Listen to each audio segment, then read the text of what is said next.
வணக்கம், welcome to Chitra Murali's kitchen. இன்னைக்கு வந்து மார்கழி 7. இன்னைக்கு நான் என்ன பிரசாதமா பண்ண போறேன்னு பார்த்தீங்கன்னா பைனாப்பிள் கேசரி இதுதான் பண்ண போறேன். ஸோ அதுக்கு ஃபர்ஸ்ட் வந்து நம்ம பைனாப்பிள் வந்து ஒரு கப்பு கட் பண்ணி ரெடியாக எடுத்து வச்சிருக்கேன். குட்டி குட்டியாக கட் பண்ணி ரெடியாக எடுத்து வச்சிருக்கேன். அதே மாதிரி ஒரு கப் ரவையை வந்து நெய்யில் நல்லா வறுத்து ரெடியாக எடுத்து வச்சாச்சு. ஸோ இப்போ எப்படி பண்ணுறதுன்னு பார்த்துடலாம். முதல்ல வந்து கடாயில் ஒரு ஸ்பூன் நெய் விட்டுப்போம். இதில் பாதி பைனாப்பிள் போட்டு நம்ம வதக்கிக்கலாம்.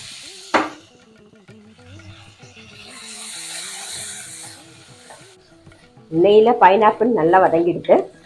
ஸோ இப்போ வந்து நம்ம வறுத்து வச்சுருக்கோம் இல்லையா ரவை, அதை சேர்த்துடலாம். நல்லா மிக்ஸ் பண்ணிவிட்டு ஒரு கப்பு ரவைக்கு 2 கப்பு தண்ணி விட்டுக்கலாம். நல்லா வெந்நீர் வந்து ரெடியாக இருக்குது, நான் அதை விட்டுக்கிறேன். ரொம்ப சிம்பிள், டக்குன்னு பண்ணிடலாம்.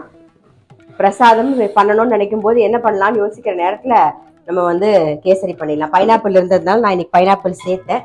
இருந்தால் சேர்க்கலாம், இல்லைனாலும் ஒன்றும் பிரச்சனை இல்லை, நார்மலாக பண்ணலாம். அப்படி வாழைப்பழம்லாம் இருந்தது அப்படின்னா நீங்கள் வாழைப்பழம் கூட கட் பண்ணி நெய்யில் வதக்கி சேர்க்கலாம். ஸோ என்ன இருக்கோ அதில் நம்ம வந்து டக்குன்னு பண்ணிடலாம். வேகட்டும், நம்ம ரவை வெந்துட்டான்னு பார்க்கலாம். நல்லா வெந்துடுத்து. இப்போ இதில் சர்க்கரை சேர்த்துக்கலாம். நம்ம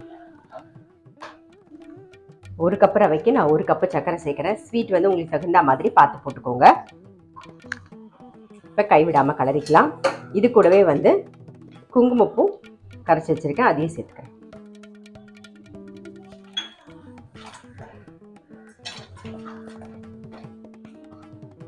ஏலக்காய் பொடி கொஞ்சம் சேர்த்துக்கலாம்.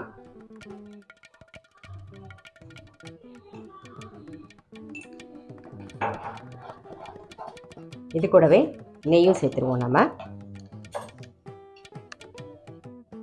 நல்லா ஒரு ஸ்பூனுக்கு சேர்க்குறேன்.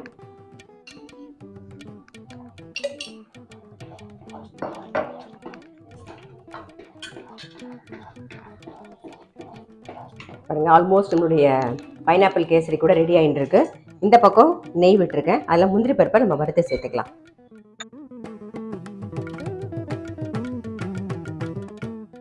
முந்திரி பருப்பு வறுபட்டுருது, இப்போ அதை சேர்த்துடலாம். இன்னும் கொஞ்சமாக நெய் விட்டுப்போம்.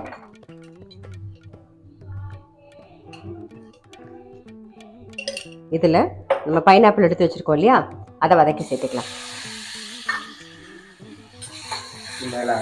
ஆமாம், மேலாக போடும்போது வாயில் ஆப்பிடுவோம்னா நல்லாயிருக்கும். ஆல்ரெடி நம்ம வந்து கட் பண்ணி தான் போட்டிருக்கோம், நல்லாயிருக்கும். இது இன்னும் கொஞ்சம் வதக்கி போடும்போது அது ஒரு டேஸ்ட்டாக இருக்கும். ஸோ வாயில் ஆப்பிடும்போது நல்லாயிருக்கும்.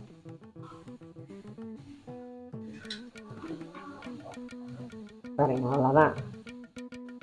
எப்படி இருக்கு? இந்த மாதிரி தலை தலைன்னு இருந்ததுன்னா ஆறுனா கூட உங்களுக்கு வந்து ரொம்ப கெட்டியமாக போகாது. கொஞ்சம் வதங்கட்டும் பைனாப்பிள். இப்போ பைனாப்பிள் சேர்த்துடலாம். நெய்யில் வதக்கினது அவ்வளோதான்.